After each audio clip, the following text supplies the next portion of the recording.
ஓராண்டு நிறைவடைந்து இரண்டாம் ஆண்டுல காலடி எடுத்து வைத்துக் கொண்டிருக்கிற வெற்றி நடை போட்டு கொண்டிருக்கிற பட ரிவ்யூ எல்லாம் கொடுத்துட்டு இருக்கீங்க. நம்ம பேச வந்த கண்டென்ட் இதாங்க. என்ன பேச வந்தோம்? நீங்க பட ரிவ்யூ எல்லாம் கொடுக்குறீங்க. தமிழக வெற்றி கழகம் இரண்டாம் ஆண்டு போயிட்டு இருக்குல்ல.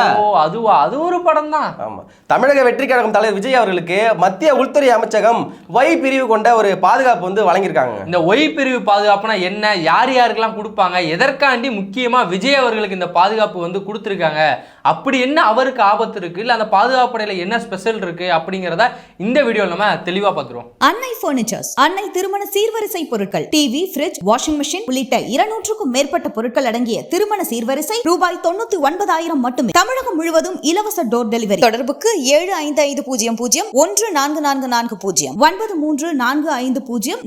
9345044044. தமிழக வெற்றி கழகத்தினுடைய தலைவர் விஜய் அவர்களுக்கு மத்திய உள்துறை அமைச்சகம் வந்து ஒய் பிரிவு பாதுகாப்பு வழங்கியிருக்காங்க. இந்த ஒய் பிரிவுனா என்ன, எதனால அந்த ஒய் பிரிவு வழங்கியிருக்காங்க அப்படின்னு பார்க்கறதுக்கு முன்னாடி முதல்ல விஜய் அவர்கள் ஏன் இந்த ஒய் பிரிவு பாதுகாப்பு வந்து கேட்டார் அப்படின்னு நம்ம பார்த்தே ஆகணுங்க.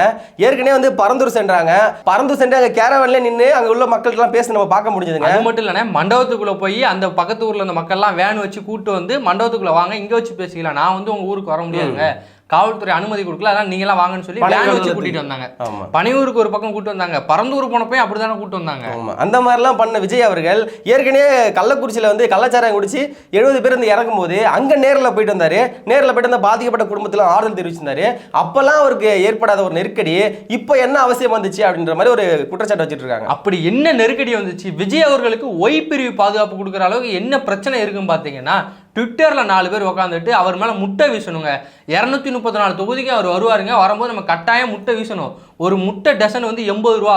நீங்கள் கணக்கு பண்ணி பார்த்துக்கோங்க, எத்தனை டசன் வாங்கினாலும் அவர் மேலே வீசுறது அப்படின்னு சொல்லி ஆக்ரோஷமாக பேசியிருந்தாங்க. இதை பார்த்தோன்னே நம்மளுடைய தாவேகா தொண்டர்கள், ஐயோ தளபதி மேலே முட்டை வீச போகிறாங்களா, நீங்கள் போய் பாதுகாப்பு கேட்டே ஆகணுங்க அப்படின்னு சொல்லி மத்திய உள்துறை அமைச்சகத்தை நாடி ஒய் பிரிவு பாதுகாப்பு கேட்டிருக்காங்க. முட்டைக்கு பயந்து ஐயா அவர்களுக்கு வந்து ஒய் பிரிவு பாதுகாப்பு கொடுக்கப்பட்டிருக்கு. இதற்கு காரணம் யாருன்னு பார்த்தீங்கன்னா, நம்மளுடைய புஷியானந்த் அவர்கள் வந்து பின்னாடி இருக்காரு, மூளை அவர் தான் செயல்படுறாரு அப்படின்னு சொல்லி சொல்கிறாங்க. ஆமாங்க, ஏற்கனவே வந்து பார்த்தீங்கன்னா பவுன்சர் வச்சு தான் விஜய் அவர்கள் வந்து எல்லா சுற்றுப்பயணமும் மேற்கொண்டாங்க.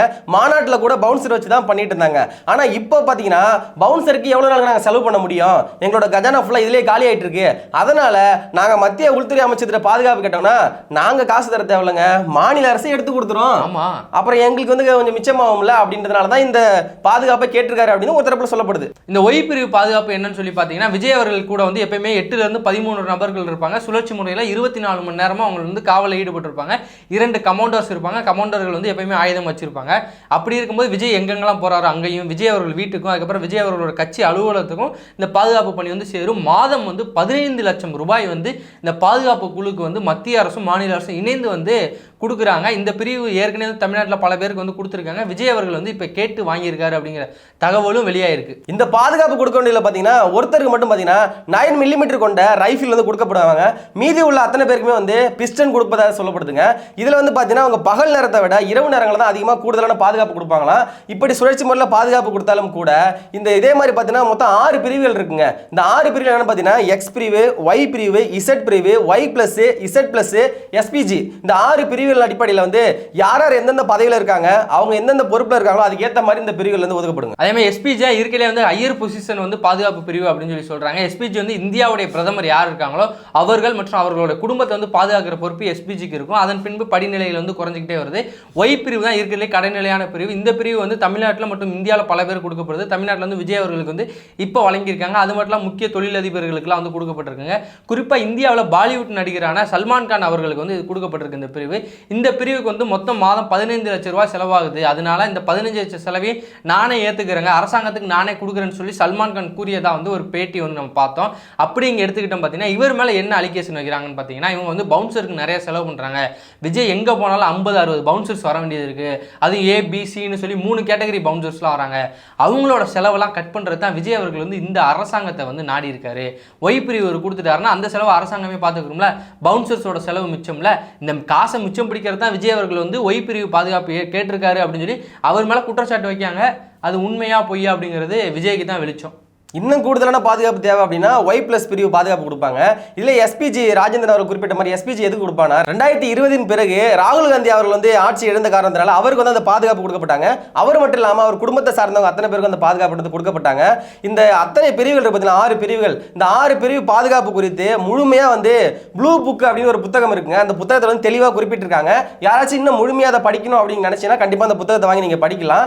இதுல வந்து விஜய் அவர்கள் வந்து நான் எக்ஸ்ட்ரா லக்கேஜ் இல்ல ப்ரோ, அப்படி இல்ல நான் எக்ஸ்ட்ரா லக்கேஜ்லாம் இல்ல ப்ரோ அப்படினாரு. நான் மாற்றம்னு சொல்லிட்டு ஏமாத்தலாம் வரல ப்ரோ அப்படின்னு சொன்னவரு இப்போ என்ன ப்ரோ பண்ணி வச்சிருக்கீங்க?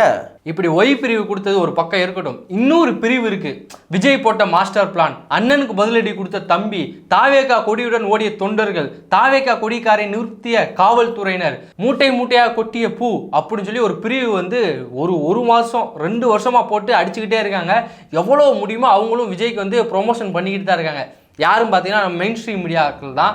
விஜய் அவர்கள் வந்து ஒரு மீட்டிங் போனார்னா பார்த்தீங்களா வெள்ள ஷூவோட வந்துட்டாருங்க, கருப்பு சட்டை போட்டு வந்திருக்காருங்க அப்படிங்கிறது. அதுக்கப்புறம் வந்து விஜய் மாவட்ட செயலாளர் யாராக போனார்னா 3 மணி நேரம் அனுபவித்து நின்ற சாலை, விஜயே மிரண்ட மாவட்ட செயலாளர் அப்படின்னு தமிழ்லாம் வைப்பாங்க.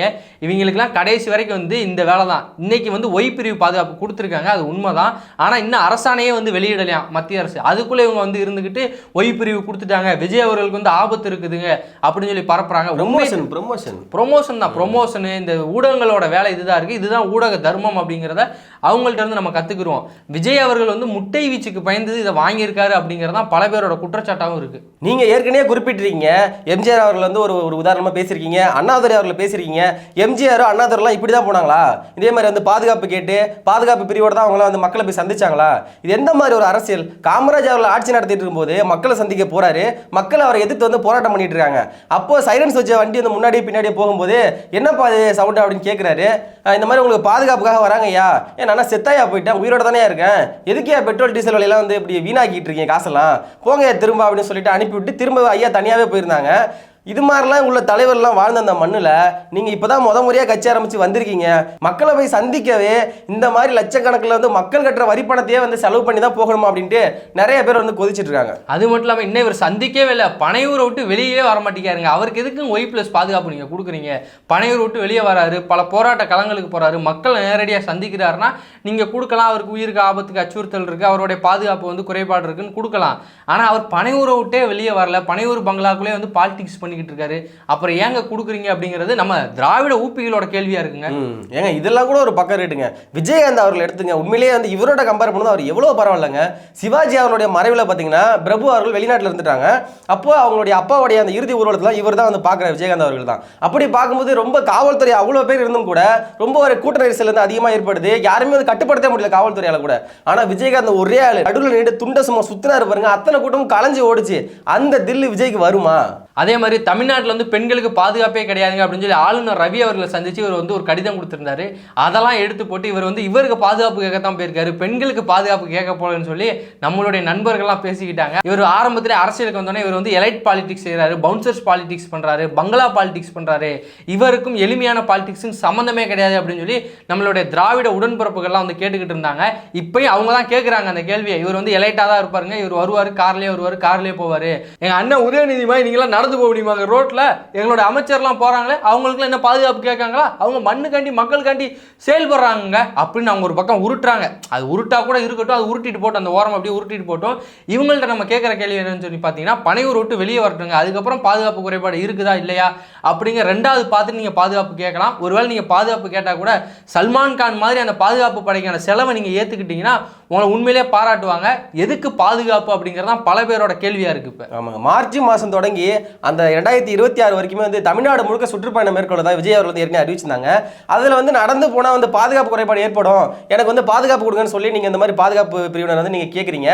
அப்படி நடந்து போனால் எனக்கு பாதுகாப்பே இருக்காது அப்படின்னா ஃப்ளைட்டில் போங்க. ஃப்ளைட்டில் போனால் அவங்களை ஏதாச்சும் கல் கொண்டு அடிக்க முடியுமா, இல்லை சேத்த கொண்டு அடிக்க முடியுமா? என்ன பண்ண முடியும்? எதுவுமே பண்ண முடியாது. நீங்கள் மட்டும் சேஃபாக போயிட்டு இருக்கலாம்ல. ஏற்கனவே பவுன்சரோட போகும்போது எலைட் பாலிடிக்ஸுங்கிறாங்க, ஃப்ளைட்டில் போன அப்புறம் மக்களே உங்களால் சந்திக்க முடியல, மக்களுடைய பிரச்சனை என்னன்னு தெரியல. இப்போ தமிழ்நாட்டில் வந்து ஒரு கிலோ அரிசி என்ன விலை, ஒரு கிலோ பருப்பு என்ன விலை, வெங்காயம் தக்காளி என்ன விலைக்குது, அன்றாட பொருட்கள் மக்கள் வாங்குறாங்களா, என்னென்ன விலை வைக்கணும் உங்களுக்கு தெரியுமா? மக்களுடைய குறைகள் தெரியுமா? மக்களுடைய கஷ்டங்கள் தெரியுமா?